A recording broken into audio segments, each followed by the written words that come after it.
Good morning विद्यार्थी मित्रों। कक्षा 12 सांख्यिकी में हमारा चौथा पाठ चल रहा है।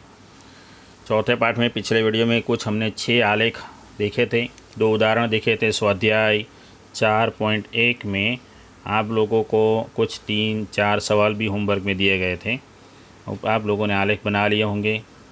आगे चलते हैं, हम न्यूनतम वर्गों की विधि का अभ्यास करेंगे। आज न्यूनतम वर्गों में आज हम देख रहे हैं कुछ इस सूत्रों के बारे में। पिछले वीडियो में मैंने कुछ बता दिया था।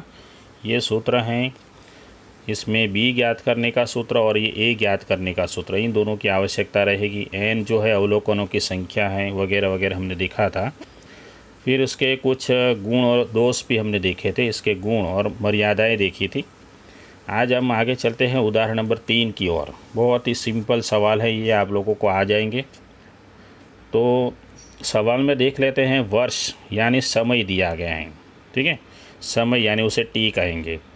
तो उसके बाद हमें लाभ दिया गया है और हमें खास सवाल में पढ़ना है कि रैखिक समीकरण ज्ञात करके, न्यूनतम वर्गों की विधि से रैखिक समीकरण ज्ञात करके वर्ष 2017 के लिए लाभ का आकलन कीजिए।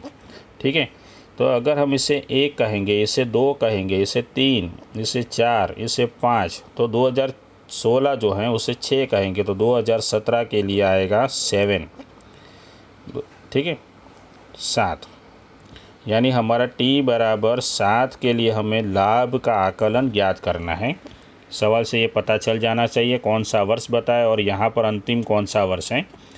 आगे चलते हैं हम लोग, बहुत ही सिंपल सवाल है ये। तो हमारे पास n बराबर 5 है, 1, 2, 3, 4 और 5। फिर वर्षों को, जो वर्ष हैं ये वर्ष, उसको हम 1 से 5 नंबर दे देते हैं। इस प्रकार t करके 1 से 5 नंबर दे दिए। लाभ तो हमें सवाल में दिया ही है आप लोगों को। उसके बाद पहला काम करना है टी स्क्वायर, यानी इसका स्क्वायर करेंगे। 1 का स्क्वायर 1, 2 का स्क्वायर 4, 3 का 9, 4 का 16 और 5 का 25। फिर सभी का योग कर देंगे, इन सभी का भी योग करना है, इन सभी का भी योग करना है। लास्ट में जो बॉक्स है उसमें टी वाई करेंगे, यानी इन दोनों का गुणा करेंगे। देखिए 31 को 1 से गुणा करेंगे तो 31, 35 को 2 से गुणा करेंगे तो 70, 39 को 3 से गुणा करेंगे 117, 41 को 4 से गुणा करेंगे 164, ऐसे गुणा करते जाइए। अंत में इन सभी को प्लस कर देना है कैलसी से, 602 मिल जाएगा। बहुत ही आसान है। आगे चलते हैं, सबसे पहला काम करना है हमें टी बार ज्ञात करना है और वाई बार। सबसे पहला काम करना है टी बार। तो यहाँ पर देखिए हमारे पास सिग्मा टी जो है हमारे पास 15 है और 5 अवलोकन है हमारे पास, n बराबर 5। तो 15 को 5 से भाग देंगे तो हमें टी बार मिलेगा 3।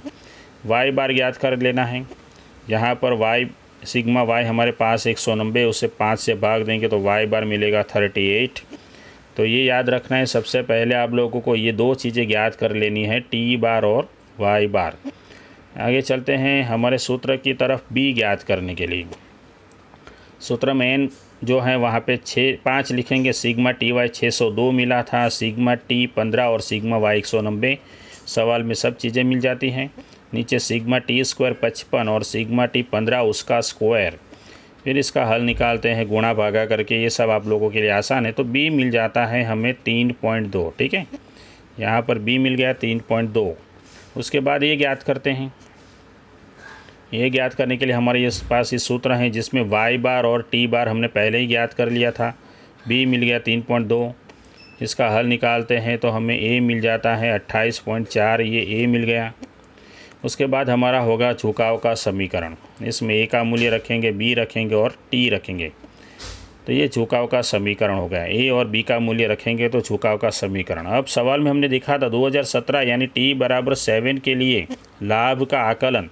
तो ये जो समीकरण दिख रहा है उसमें हम लोग t बराबर 7 रखेंगे तो लाभ का आकलन मिल जाता है। यहाँ पर देखिए 2017 के लिए t बराबर 7 लेने पर यहाँ पर हमने 7 ले लिया है, गुणा कर दिया, प्लस कर दिया, तो हमें लाभ का आकलन मिलता है 50.8 लाख।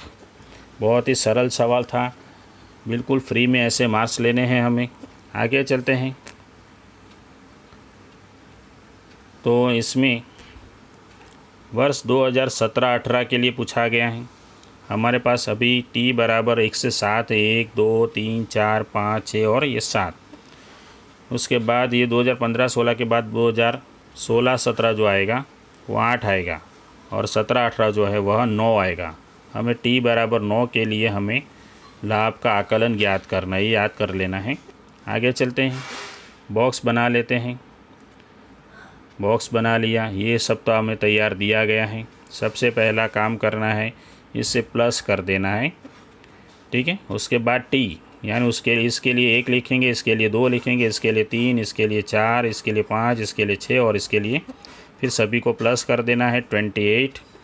उसके बाद हमें 2 बॉक्स और बनाने हैं, टी स्क्वायर और टी वाई। पहले आगे उदाहरण नंबर 3 में हमने देख लिया था। फिर सभी का प्लस कर देना है 140 और इसका योग होता है 62.02। फिर हमारा वही पहला काम रहेगा, टी बार ज्ञात करना है, वो मिलता है 4। वाई बार ज्ञात करेंगे तो वो हमें मिलता है, इसे हम 7 से भाग देंगे तो मिलेगा 2.42। फिर हमारा काम है बी को ज्ञात करना। बी के सूत्र में हम लोग n बराबर 7 रखेंगे। सिग्मा टी वाई 62.02 आया था, sigma T 28, sigma Y 16.91, n 7, sigma T square 140 और सिग्मा टी 28 उसका भी स्क्वायर। इसको रखने के बाद हमें बी ज्ञात करना है। गणना करने के बाद हमें मिलता है बी -0.2। ये सब तो कैल्शियम हो जाता है, कुछ खास मुश्किल नहीं है। उसके बाद बी मिलता है, उसके बाद ये बी मिल गया, उसके बाद हमें ए ज्ञात करना है। इसमें वाई बार रखेंगे, फिर बी हमें ऊपर मिल गया, वहीं यहाँ पे लेना है और टी बार हमारे पास 4 हैं। इसका हल निकालने पर हमें ए मिलता है 3.32। देखिए हमारे ए और बी कंप्लीट हो गए, ए और बी मिल जाते हैं। उसके बाद आगे चलते हैं, झुकाव का समीकरण। इस समीकरण में ए और बी का मूल्य रख देते हैं तो ये झुकाव का समीकरण हो गया हमारे पास। बहुत ही आसान है। अब इसमें हमारे पास 2016-17 की बात थी, टी बराबर 8 लेना है। हमने ऊपर 9 देखा था, क्या गड़बड़ है देख लेते हैं। 2016-17 के लिए पूछा गया है और यहाँ पर हाँ हमने इसको पकड़ लिया था, ये गलत है। ये हमें 2016-17 के लिए हमें आकलन प्राप्त करना है तो टी बराबर 8 आएगा, वहीं सही है। चलो तो टी बराबर 8 ले लेते हैं, 8 लेते हैं, टी बराबर 8 और 9 भी लेना है। देखिए हमारा वो पहले वाला भी चीज़ सही था। टी बराबर 8 ले लेते हैं यहाँ पे तो हमें मिलता है 1.62 और टी बराबर 9 लेने पर हमें मिलता है 1.42। सवाल को फिर से देख लेते हैं, क्या गड़बड़ था। 2016-17 और 2017-18 दोनों वर्षों में अध्ययन छोड़ने वाले विद्यार्थियों के दर का आकलन दो, मतलब हमें टी बराबर 8 और टी बराबर 9 दोनों के लिए ज्ञात करना था। बिल्कुल सही है। अच्छा चलो, टी बराबर 8 और टी बराबर 9 दोनों के लिए ये हो गया काम हमारा यहाँ तक। उसके बाद हम उदाहरण नंबर 5 में चलते हैं। उदाहरण नंबर 5 में देखते हैं कि सवाल तो दिया ही हमें, 2021 की बात की गई है। 2021 के लिए झुकाव। यहाँ पर देखिए इन सभी वर्षों में 10-10 वर्षों का अंतर है, ठीक है, 10-10 वर्षों का अंतर है। यानी इसे हम यदि 1 मान लेते हैं तो ये 2 होगा, ये 3, ये 4, ये 5, ये 6, ये 7, तो इसके बाद ये 8 आएगा। हमारे पास टी बराबर 8 हो गया, n बराबर 7 तो दिया ही है। उदाहरण नंबर 5 में चलते हैं।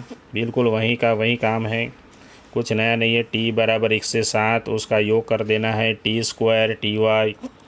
और सवाल में पूछा गया है कि सभी वर्षों के लिए, ऐसा कुछ पूछा गया है। हाँ, प्रत्येक वर्ष हेतु झुकाव के मूल्य ज्ञात कीजिए, प्रत्येक वर्ष के लिए। इसलिए हमें यहाँ पर बॉक्स में 1 लाइन बढ़ानी पड़ेगी। प्रत्येक वर्ष के लिए हमें झुकाव का मूल्य ज्ञात करना है। तो क्या होता है, किस प्रकार करेंगे, पहले तो हमें ए और बी ज्ञात करना है, उसके बाद ही काम होगा। ए और बी ज्ञात करते हैं। सबसे पहला काम है टी बार हमें मिलेगा 4 और वाई बार मिलेगा 20.74। पहले बी ज्ञात कर लेना है, बी के अंदर मूल्य रखते हैं। ये सब आसान काम है, इसके लिए चर्चा कम करेंगे। बी मिल गया, फिर हमें यहाँ पर वाई बार, बी और टी बार रखने पर ए मिल गया, ए और बी मिल गए, तो हमारा ये झुकाव का समीकरण हो गया, सभी के लिए कॉमन हो गया। झुकाव का समीकरण हो गया, उसे यहाँ पे लिख दीजिए बॉक्स के अंदर। यहाँ पर लिखेंगे प्रत्येक वर्ष के लिए ज्ञात करना। अब इसमें टी जो दिख रहा है, यहाँ पर आप लोगों को जो टी दिख रहा है, वहाँ पर 1 लेंगे तो ये मिलेगा, 2 लेंगे तो ये मिलेगा, 3 लेंगे तो 4, 5, 6 और 7, बारी बारी सब लेकर हमें ये सभी मूल्य ज्ञात करने हैं, प्रत्येक वर्ष के झुकाव के मूल्य। तो इसमें थोड़ा सा ये नया था, कुछ बाकी नया नहीं था। टी बराबर 1 लेकर, ये तो उन लोगों ने ज्ञात करके दिखाया है, हमें एक तो बनाना ही पड़ेगा। फिर इस प्रकार उसी प्रकार टी बराबर 2, 3, 4, 5, 6, 7 लेने से हमें शेष झुकाव के मूल्यों का आकलन मिल जाएगा और कोष्टक में बताना भी पड़ेगा। उसके बाद चलते हैं तो 2021 के लिए यानी टी बराबर 8 के लिए, टी बराबर 8 लेते हैं झुकाव के समीकरण में, तो हमें आकलन कितना मिलता है 28.82। तो ये हमारा लास्ट वाला आंसर होगा 28.82। आगे चलते हैं उदाहरण नंबर 6 की ओर। बिल्कुल ये भी उसी के जैसा है, कुछ ज़्यादा चर्चा नहीं करेंगे। इसमें भी अगस्त मास का आकलन करना है, तो जनवरी में 1, 2, 3, 4, 5, 6, जुलाई में 7 और अगस्त में 8, यानी टी बराबर 8 के लिए हमें आकलन ज्ञात करना है। ये तो सवाल में सबसे पहले पढ़ना है। और हाँ, झुकाव का समीकरण इसमें प्रत्येक वर्ष के लिए यहाँ पे दिया है, लेकिन सवाल में नहीं बताया गया है, तो कुछ ज़रूर भी नहीं है, बाकी सब तो आसान है ये सब करना। ऊपर का उदाहरण हमने देखा, बिल्कुल ऐसा ही काम है, यहाँ पे ज़्यादा चर्चा नहीं करेंगे। बी ज्ञात कर लिया है, ए ज्ञात कर लिया, झुकाव का समीकरण आ गया, फिर सभी के मूल्य रख देते हैं। आलेख पूछा गया है, नहीं बनाएंगे अभी इसमें, तो चलेगा। आगे चलते हैं। टी बराबर 8 लेने पर हमने सवाल में पढ़ा था, तो हमें आकलन मिल जाता है। बस यहाँ तक देखेंगे हम लोग, ठीक है। उदाहरण नंबर 7 के बाद अगले वीडियो में पढ़ेंगे। स्वाध्याय में कितना कर सकते हैं देख लेते हैं। स्वाध्याय 4.2 में जो बॉक्स वाले सवाल दिख रहे हैं, पहला, दूसरा, तीसरा, चौथा, 4 सवाल हैं, ठीक है। तो 4 सवाल स्वाध्याय के हैं और उदाहरण जो हैं 3, 4, 5 और 6, ये 4 उदाहरण करने हैं। और स्वाध्याय 4.2 के 4 सवाल हैं, यानी 4 + 4 हो गए 8 सवाल आप लोगों को होमवर्क में करने हैं, ठीक है। उसके बाद अगले वीडियो में फिर से मिलेंगे।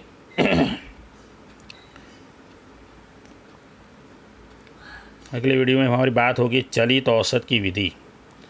चलित औसत की विधि के पहले हमें एक उदाहरण और भी देखना था। वैसे इस उदाहरण को आप लोग भी कर सकते हैं, कुछ खास नहीं है। उदाहरण नंबर 7 आप लोग कर सकते हैं, सब चीज़ें तैयार दी गई है, देखिए। और उसमें हमें बिल्कुल ऐसे ही बी ज्ञात करना है, फिर ए ज्ञात करना है और समीकरण ज्ञात करना है। बस इतना ही काम है आप लोगों को करना है ये उदाहरण, ठीक है, आसान है। तो यहाँ तक हमारी बात ख़त्म हो गई 4.2 पर। अगले वीडियो में चलेंगे हम लोग चलित औसत की विधि में। तो मिलते हैं अगले वीडियो में।